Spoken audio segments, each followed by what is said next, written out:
Chapter 1, The Basement Archives.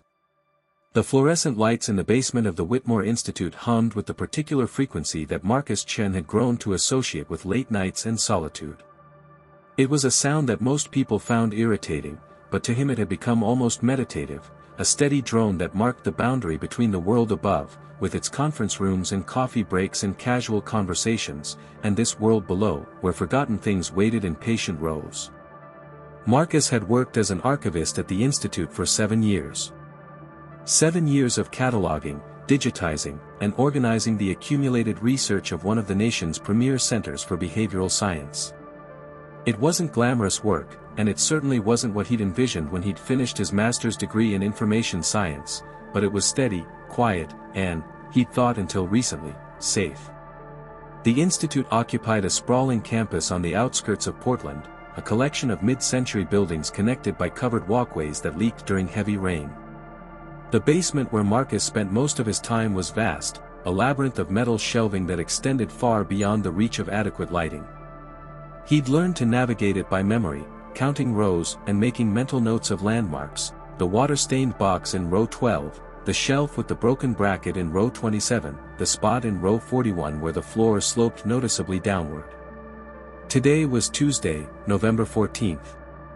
Marcus knew this with certainty because he'd checked his phone 3 times since arriving at 8:30 that morning, not because he needed to know the date but because he'd fallen into the habit of checking things 3 times. 3 times to lock his apartment door. 3 times to verify his car was locked. 3 times to confirm he'd logged out of the database before leaving his desk. His therapist had gently suggested this might be worth exploring, but Marcus had stopped going to therapy 6 months ago. He told himself it was because of the cost, but the truth was more complicated. The box he was currently processing sat on the metal cart beside his workspace, which consisted of a salvaged desk, a laptop connected to the Institute server, and a gooseneck lamp that cast more shadows than it eliminated. The box was labeled Behavioral Modification Studies 1978 to 1982 in faded black marker, and according to the transfer log, it had been sitting in off-site storage for the past 15 years before being rediscovered during a facility consolidation. Marcus pulled on a fresh pair of cotton gloves. He went through dozens of pairs each week, and carefully removed the lid. The smell of old paper rose to meet him, that distinctive scent of slowly degrading cellulose that he'd learned to parse like a wine connoisseur. This one had notes of mildew, suggesting exposure to moisture at some point, with undertones of the particular chemical signature of 1970s photocopy toner. Inside were the usual contents: spiral-bound reports, loose correspondence, grant applications, handwritten notes on yellowed legal pads. Marcus had developed a system over the years. He would first conduct a quick survey of the contents, then create a preliminary inventory, then begin the detailed work of examining each document, assessing its condition, and entering its metadata into the database. The process was methodical, almost ritualistic, and he took comfort in its predictability. He pulled out the first report. Cognitive Response Patterns in Isolated Subjects, a Longitudinal Study. Principal Investigator, Dr. Eleanor Vance. Marcus typed the information into his laptop, his fingers moving with practiced efficiency across the keyboard. The report was thick, perhaps 200 pages, bound with a metal coil that had begun to rust at the edges. 2 hours passed. Marcus worked steadily through the box, pausing occasionally to stretch his back or adjust the lamp. The basement was always cold, and despite the space heater humming beside his desk, he wore a heavy cardigan over his button-down shirt. His coffee had gone cold in its thermos, but he drank it anyway, barely noticing the temperature. It was during the 3rd hour, as he reached toward the bottom of the box, that his hand encountered something different. The texture was wrong, not the rough friction of aged paper but something smoother, more resistant. Marcus pulled it out carefully. A manila folder, unmarked, sealed with red tape that had turned brittle with age. Unlike everything else in the box, it showed no signs of the usual wear. No bent corners, no discoloration, no handwritten notes scrawled across its surface. It was as if someone had placed it in the box yesterday, then traveled back in time 40 years. Marcus held it up to the light, turning it over in his gloved hands. There were no labels, no classification marks, nothing to indicate what it might contain. This was unusual.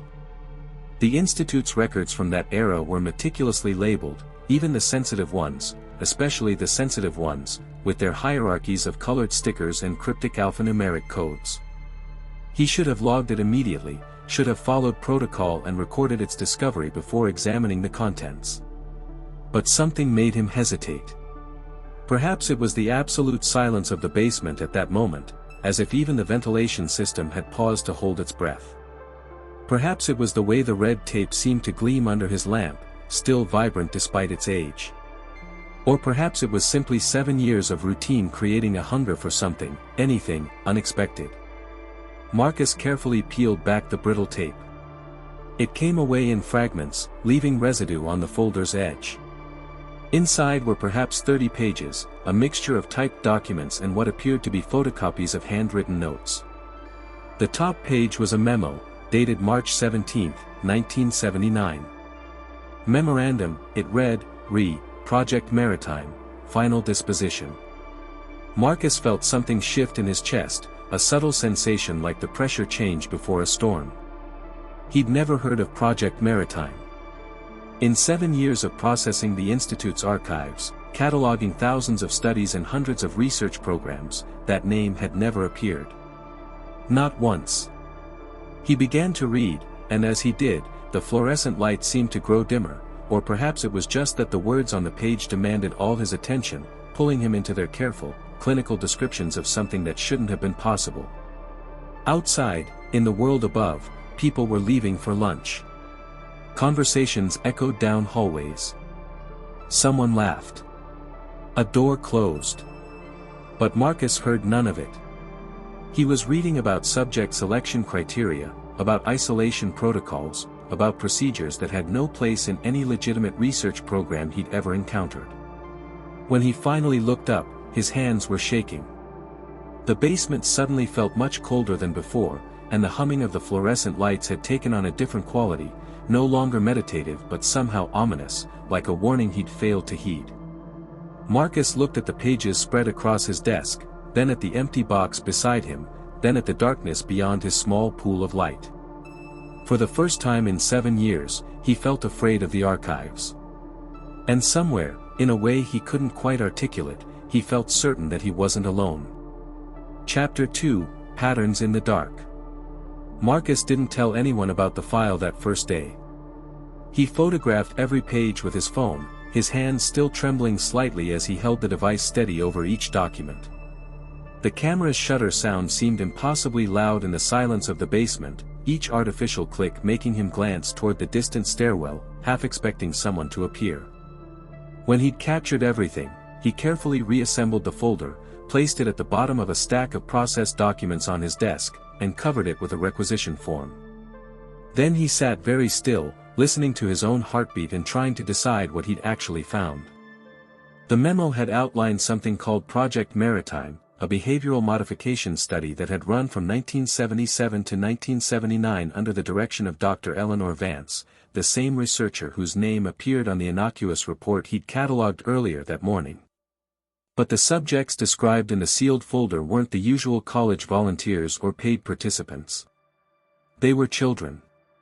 Specifically, children from state custody, ages 8 to 14, transferred to a facility identified only as Site 7 for what the documents called intensive behavioral reconstruction.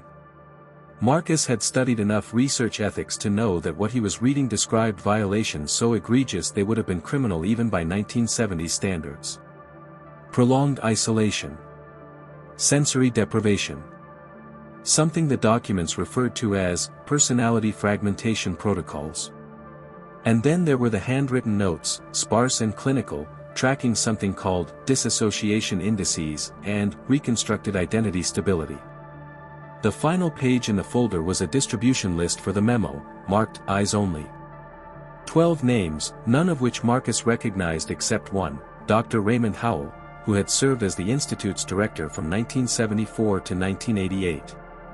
Marcus knew this because Howell's official portrait still hung in the administrative wing upstairs, part of the Institute's proud history of leadership. That night, Marcus sat in his apartment with his laptop open, the photographed documents displayed on the screen. His apartment was small, a one-bedroom in a complex that had been built in the 1980s and showed every year of its age.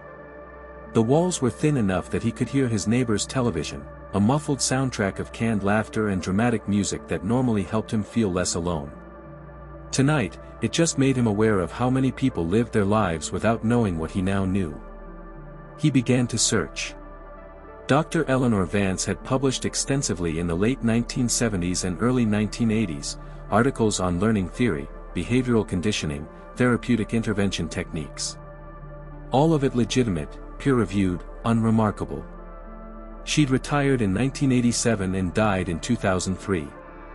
Her obituary described her as a pioneer in her field, beloved by colleagues, survived by 2 daughters and 5 grandchildren.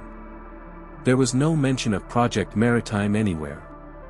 Not in academic databases, not in the Institute's public records, not even in the conspiracy theory forums that Marcus found himself browsing at 2 in the morning, his eyes burning from screen fatigue. He searched for Site 7. Nothing.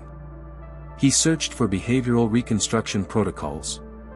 The term appeared in a few modern contexts, but nothing that matched the timeframe or methodology described in the documents. It was as if the project had never existed. Except it had. Marcus had held the evidence in his gloved hands, had felt the weight of those pages, had read the careful documentation of something terrible. The next morning, he arrived at the Institute an hour early. The building was nearly empty, just a few dedicated researchers already in their labs and the security guard at the front desk who nodded at Marcus without really seeing him. Marcus had cultivated a kind of invisibility over the years, the quiet archivist who kept regular hours and never caused problems. Now he was grateful for it. In the basement, he went directly to his desk. The stack of processed documents was exactly as he'd left it, the requisition form still on top. But when he lifted the papers, the manila folder was gone. Marcus felt his stomach drop. He checked under the desk, behind the cart, through every pile of papers in his workspace. He pulled out the box he'd been processing, went through it page by page, even though he knew the folder wasn't there. He checked the processing log on his laptop, but there was no record of anyone else accessing the basement. The security system would have logged any entry, and according to the timestamp, he was the first person to arrive that morning. The folder had simply vanished. Marcus sat down slowly in his chair, his mind racing. Someone had been here. Someone had known exactly what to look for. Someone had been watching. He pulled out his phone with shaking hands and opened the photos he'd taken. For a moment, relief washed over him, the images were still there, every page documented. But as he scrolled through them, he noticed something that made his blood run cold. In the photograph of the distribution list, in the column beside Dr. Raymond Howell's name, there was a handwritten notation he hadn't noticed before. Just 2 words, in faded blue ink, still active. The date beside those words was from last week. Someone had updated a 40-year-old document within the past 7 days, then returned it to a box that had been in storage for 15 years. Which meant someone had known the box was about to be transferred. Someone had planted the folder, or updated it, or... Marcus's phone buzzed in his hand, making him jump. A text message from a number he didn't recognize. "We need to talk. Coffee shop on Burnside, across from the Institute. 1 hour. Come alone. Don't bring your phone." Marcus stared at the message, his reflection visible in the dark screen, a man in his mid-30s, unremarkable features, eyes wide with something between fear and terrible curiosity. In the fluorescent light of the basement, he looked like a stranger to himself. The phone buzzed again. "They're already watching. This is your only chance." Above him, the building was coming to life. Footsteps crossed the floor. Voices echoed down corridors. Another ordinary day at the Whitmore Institute, where important research happened and careers were built and the past stayed safely buried in boxes in the basement. Marcus looked at the empty space where the folder had been, then at the phone in his hand, then at the darkness beyond his small circle of light. He had exactly 53 minutes to decide whether he was brave enough, or foolish enough, to learn what came next. Chapter 3, The Woman in the Corner Booth. Marcus left his phone in his desk drawer, locked beneath a stack of cataloging manuals that hadn't been opened in years. The act felt simultaneously paranoid and insufficient. If someone could make a folder disappear from a locked basement, they could certainly access a drawer. But the message had been explicit: don't bring your phone. The coffee shop was called the Daily Grind, one of those Portland establishments that tried too hard to be authentically Portland. Exposed brick, reclaimed wood tables, a chalkboard menu featuring drinks with names like The Existentialist and Liquid Sunshine. Marcus had passed it hundreds of times but never gone inside. Now, pushing through the door at exactly 11 o'clock, he felt like he was crossing a threshold he couldn't uncross. The morning rush had ended, leaving the space half empty. A few people worked on laptops, headphones on, lost in their own worlds. A barista with elaborate tattoos steamed milk behind the counter. And in the corner booth, partially obscured by a structural column, sat a woman who was watching the door. She was in her 60s, Marcus guessed, with gray hair cut short and practical. She wore a charcoal sweater and no jewelry except a watch with a leather band. When their eyes met, she gave the smallest nod toward the seat across from her. Marcus ordered coffee he didn't want, using cash because it seemed like the kind of thing someone in this situation should do, then walked to the booth on legs that felt disconnected from his body. Marcus Chen, the woman said as he sat down. It wasn't a question. Thank you for coming. Who are you? His voice came out steadier than he'd expected. My name is Dr. Sarah Imatani.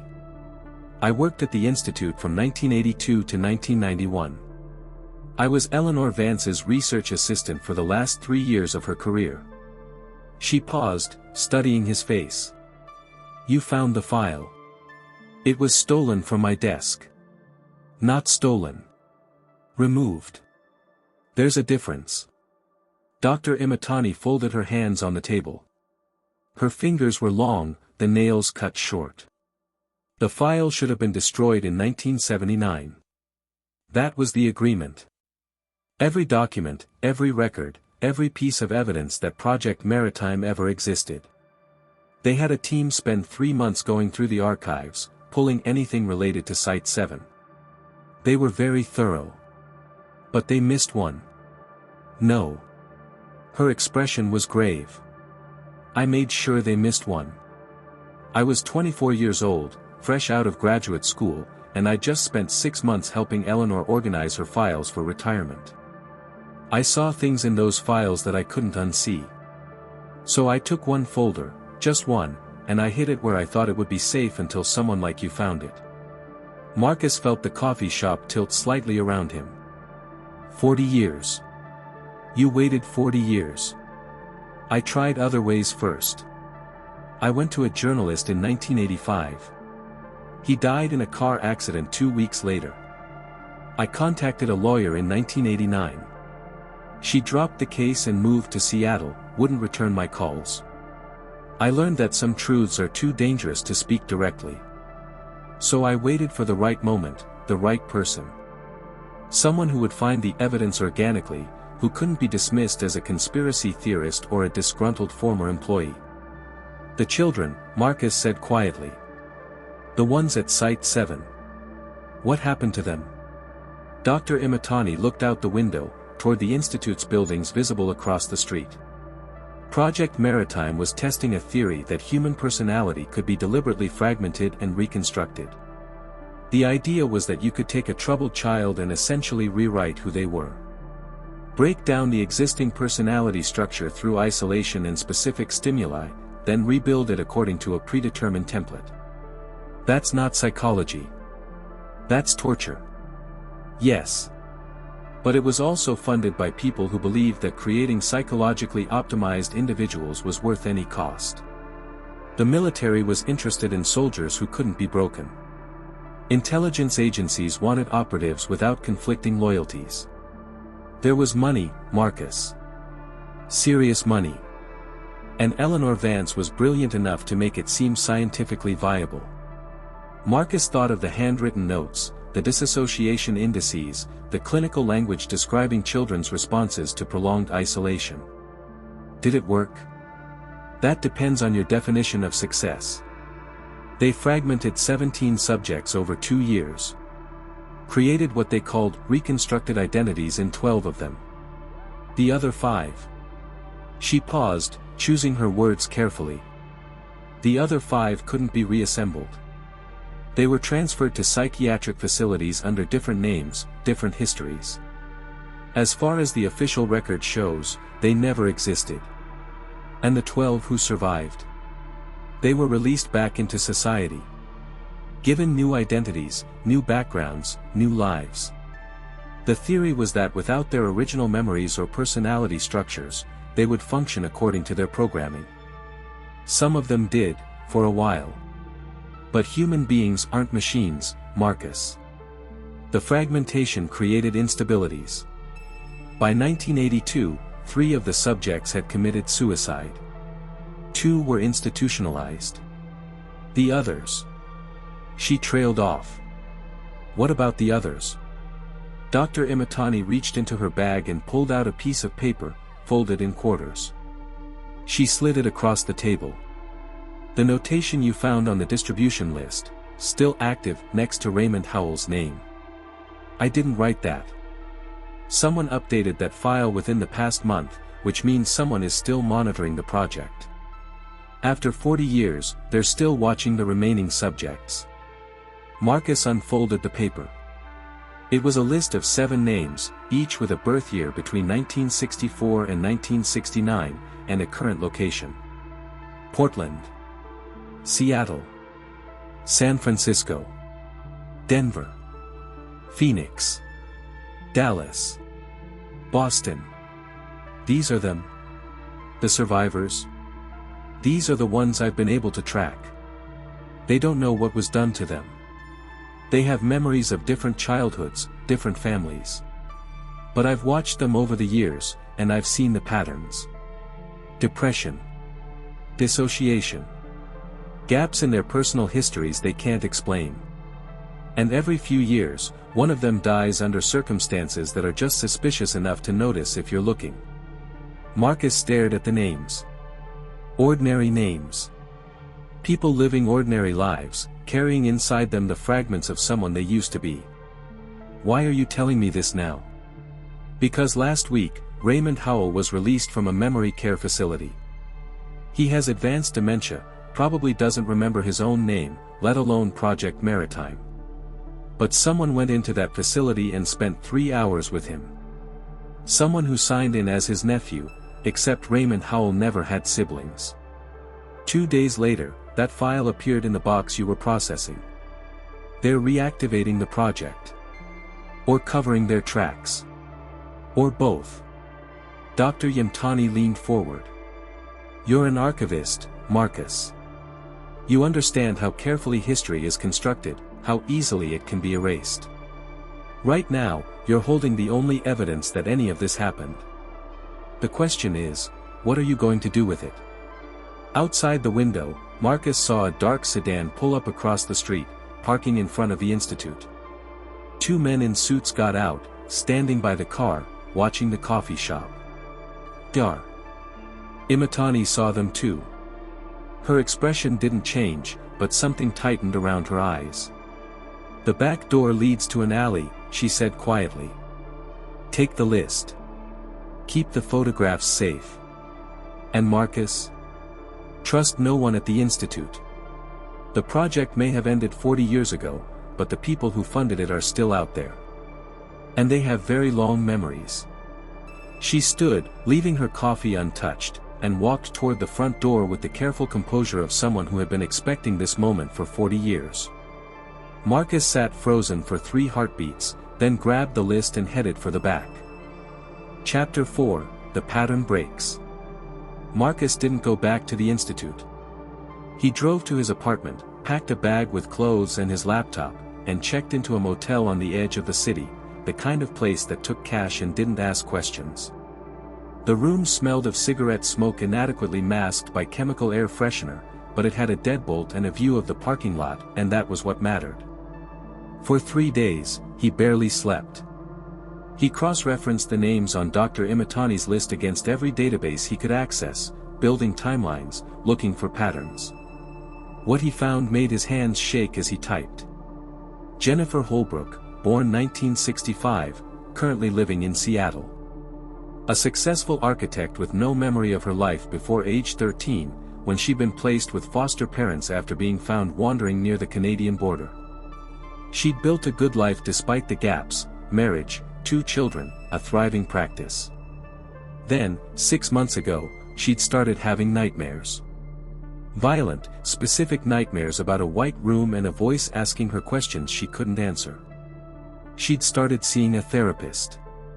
The therapist's notes, which Marcus found through methods he didn't want to examine too closely, mentioned recovered memories and possible childhood trauma.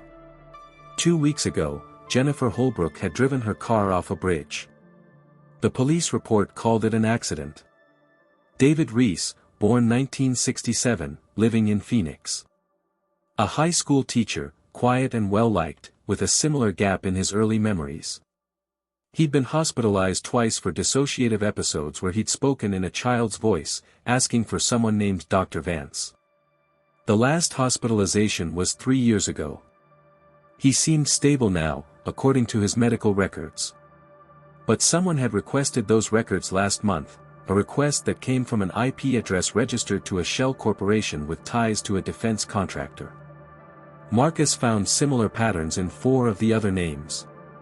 Unexplained memory gaps, psychological instabilities, and recent activity, medical record requests, credit checks, background investigations, that suggested someone was monitoring them closely.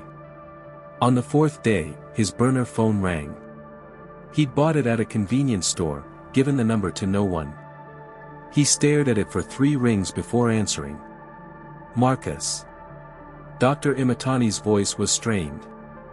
You need to get out of Portland. Now. What happened? They found me. I'm calling from a hospital. They made it look like a fall, very professional, but I know what this is. They're cleaning up, Marcus. Everyone who knew about Maritime, everyone who could talk. I'm probably already being monitored, so this call is going to cost me, but you need to hear this. In the background, Marcus could hear hospital sounds, beeping monitors, muffled announcements. There's an 8th subject, Dr. Imatani continued, her words coming faster now. One they never put on any list because the reconstruction failed so completely they thought he'd died. But he didn't die. He fragmented into something they couldn't control. They kept him at Site 7 for 7 years, studying the failure.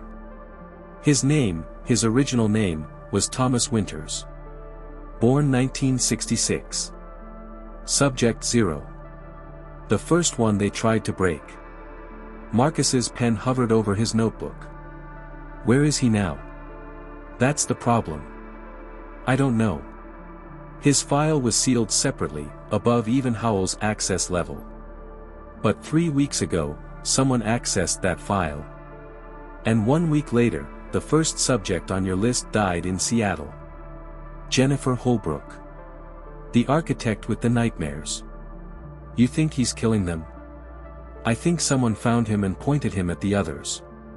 Or I think he remembered what was done to him and he's looking for answers.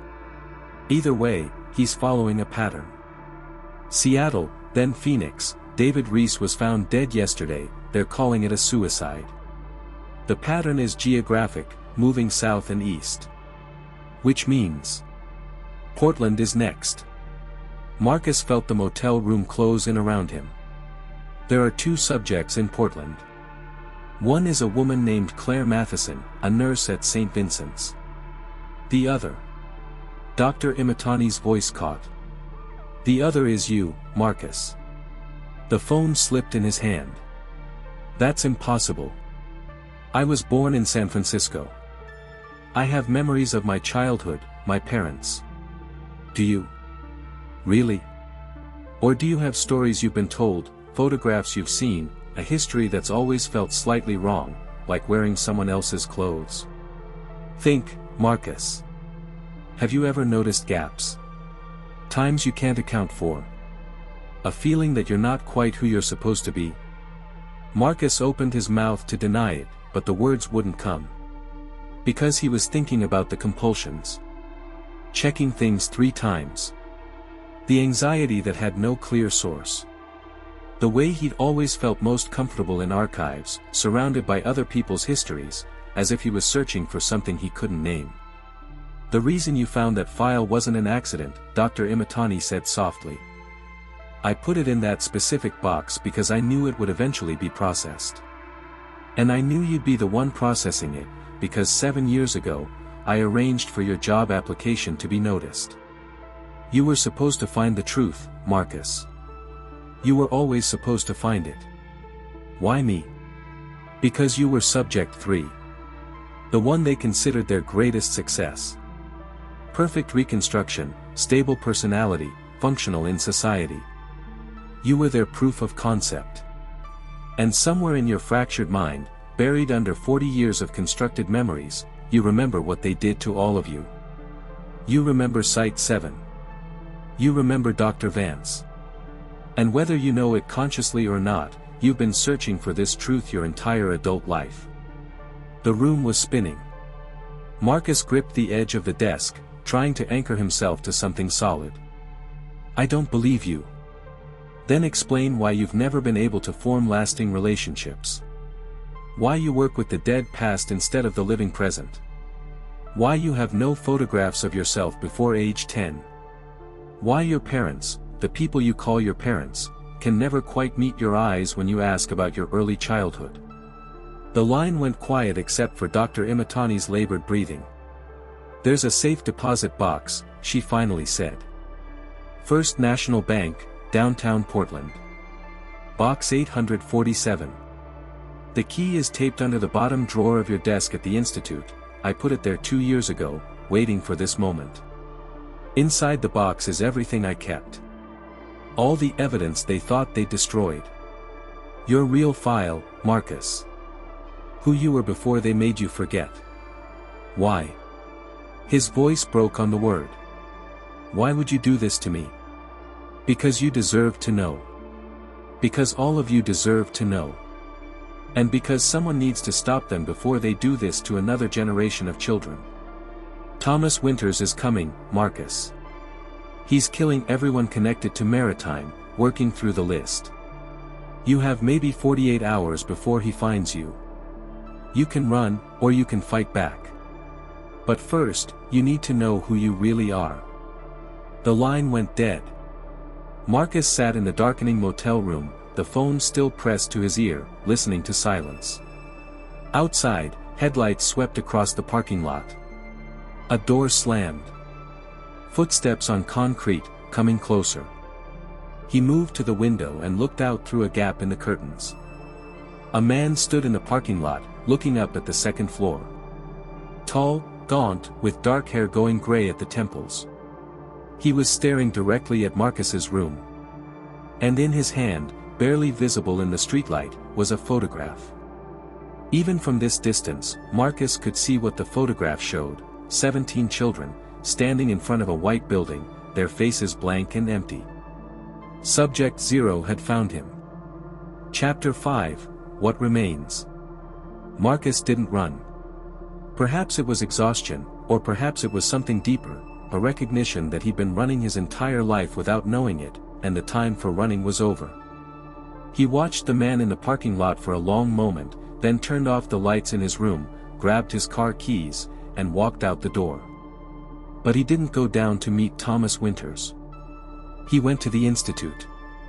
The building was dark when he arrived at 3 in the morning, only security lights illuminating the empty corridors. Marcus used his access card, they hadn't deactivated it yet, which meant they were either confident or careless, and took the stairs down to the basement. The key was exactly where Dr. Imatani had said it would be, taped beneath the bottom drawer of his desk with yellowing adhesive. Marcus held it in his palm, this small piece of metal that promised to unlock 40 years of constructed reality. He didn't go to the bank. Not yet. Instead, he sat at his desk in the pool of light from his lamp and opened his laptop. The photographs he'd taken of the maritime file were still there, backed up in 3 separate locations because even in his constructed life, some part of him had understood the importance of preservation. Marcus began to write. Not a report or an inventory, but a narrative. He wrote down everything, finding the file, meeting Dr. Imatani, the list of names, the pattern of deaths. He wrote about Jennifer Holbrook's nightmares and David Reese's dissociative episodes. He wrote about Subject Zero, standing in a parking lot with a photograph of 17 stolen childhoods. And he wrote about himself. The gaps he'd never questioned. The anxiety that had no source. The feeling of being slightly out of phase with his own life, like watching himself from a distance. As dawn began to filter through the high basement windows, Marcus encrypted the document and uploaded it to a dozen different servers, news organizations, advocacy groups, government agencies, even a few conspiracy theory forums that suddenly seemed less crazy than they had a week ago. He set it to release automatically in 72 hours unless he manually canceled it. Then he drove to the bank. The safe deposit box contained a thin file, much smaller than he'd expected. Inside was a birth certificate for a child named Michael Brennan, born in Sacramento in 1968. There were medical records documenting a troubled childhood, behavioral problems, attachment disorder, removed from his biological parents at age 7.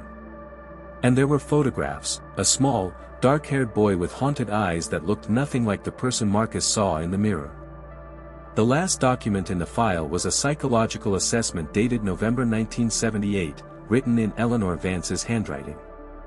It described the successful reconstruction of Subject 3, noting that the original personality structure has been fully suppressed and the constructed identity appears stable and self-sustaining. At the bottom, she'd added a handwritten note, "This child will never remember what was done to him. In that mercy, at least, we have succeeded." Marcus sat in the bank's private viewing room, holding evidence of a person he'd been and couldn't remember being. Michael Brennan.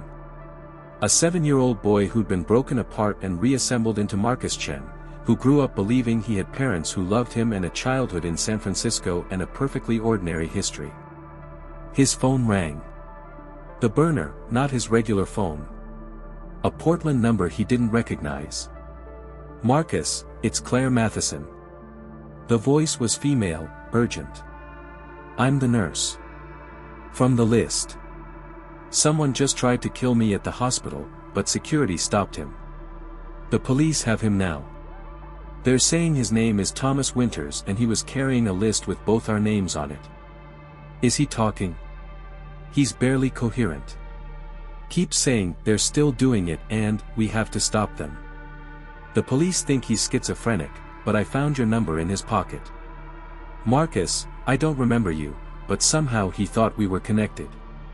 I need to know why." Marcus closed his eyes. "How much time do you have?" "I'm between shifts." "About an hour. Meet me at the Institute. Bring anything you have from your childhood, photographs, documents, anything. And Claire.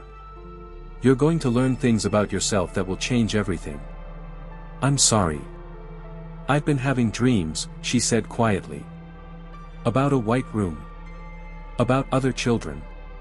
About a woman asking me questions. Tell me I'm not crazy." "You're not crazy. Neither am I. Neither is Thomas Winters. We're just people trying to remember who we were before they made us forget." An hour later, 3 people sat in the Institute's basement, Marcus, Claire, and a lawyer Marcus had contacted through an encrypted email service.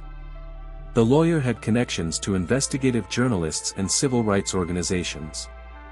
She recorded their statements, photographed the documents, and promised that this time, the truth wouldn't disappear. Thomas Winters was evaluated by court-appointed psychiatrists who found him competent to stand trial but deeply traumatized. His public defender, assigned to what seemed like a straightforward attempted murder case, suddenly found herself handling something much larger. The documents Marcus had uploaded began releasing automatically across the internet, picked up by mainstream media within hours. Dr. Raymond Howell, in his memory care facility, couldn't remember Project Maritime. But his personal files, subpoenaed by investigators, contained everything. Names, dates, funding sources. The defense contractors and intelligence agencies that had bankrolled the research. The other institutions that had conducted similar experiments. The Institute's current administration claimed ignorance, and perhaps some of them were truly ignorant. But the building itself remembered. Investigators found Site 7 in an abandoned wing scheduled for demolition, its white rooms and observation windows still intact after 40 years. Dr. Sarah Imatani survived her fall. She testified before congressional hearings, her carefully preserved documentation corroborating everything. She was 72 years old and had waited half her life for this moment. Marcus Chen, who was also Michael Brennan, never recovered his original memories.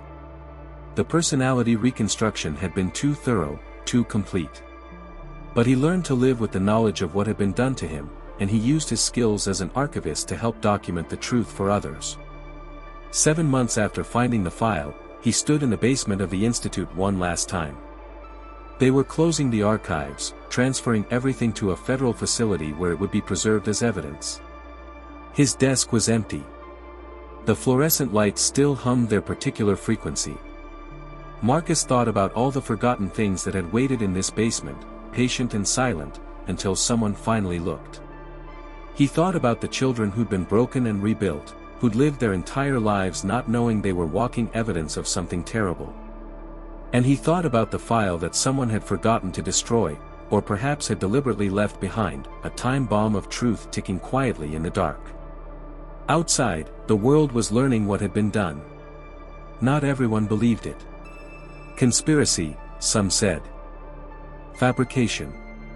But the documents didn't lie, and neither did the survivors' fractured memories, finally given permission to surface. Marcus locked the basement door for the last time and walked up the stairs into morning light. Behind him, in the darkness, the archives waited to tell their truths to whoever came next. Some files, he'd learned, refused to stay buried. And some truths, once found, can never be forgotten again.